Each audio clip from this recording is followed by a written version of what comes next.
Alright, we've got here a Traynor YBA-1 that I restored and changed the volume pots from linear taper to audio taper, 6 months ago, 4 months ago.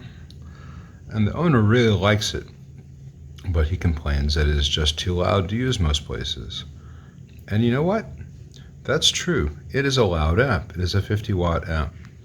And if you want to get any drive out of it whatsoever, there's just an awful lot of gain and an awful lot of volume. So we're going to install a master volume in this. We're going to do a post-phase inverter. And looking at the rear panel, I don't want to drill the front panel on this vintage amp.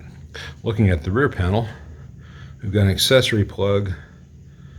We've got where there used to be a circuit breaker. I put in a fuse with a fuse holder. Then we've got a polarity switch, which is not actually active anymore. And then we've got the power switch. So from here over to here, it's all AC nasty stuff. The output tubes are right here. Here we have the 2 speaker jacks. So here's a tube chart. And I've got this tape here because this panel was pulling up a little bit.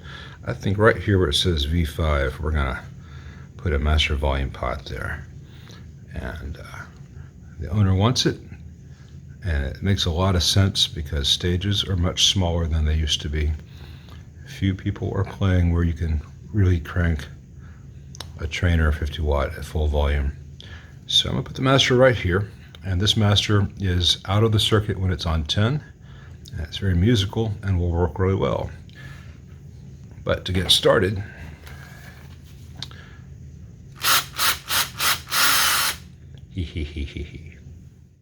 that looks nice.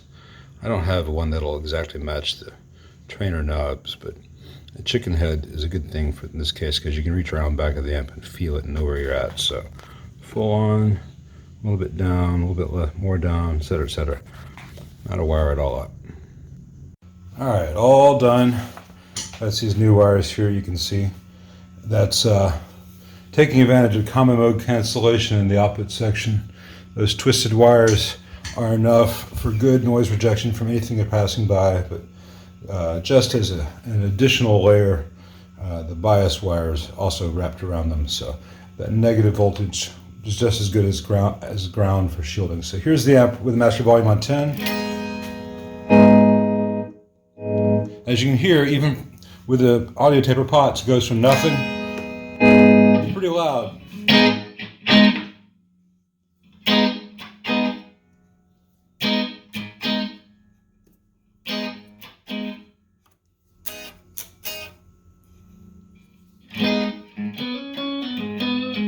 And doesn't suck. Use the fuller sounding channel. The same test from 10.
The only real downside of this master volume is that below about 10 o'clock the presence does less. So let me turn the channel volume down a little bit and try to demonstrate that.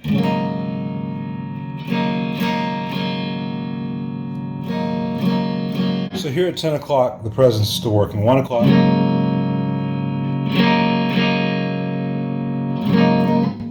If I go down below 10 o'clock, let's start it back at 10.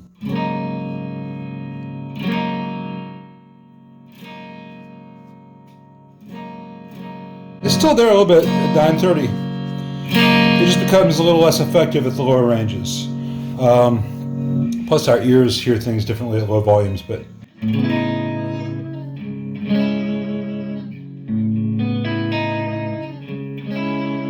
That's a nice volume. Here's a pretty typical stage volume these days.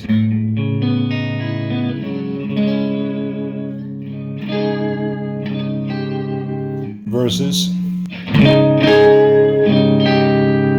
1970s stage volume. 2021 stage volume. That's if you're lucky. Most guys are forced to do this. So, great old vintage amp. We got to roll with the times, and now you can actually gig with the damn thing, or do stuff like this.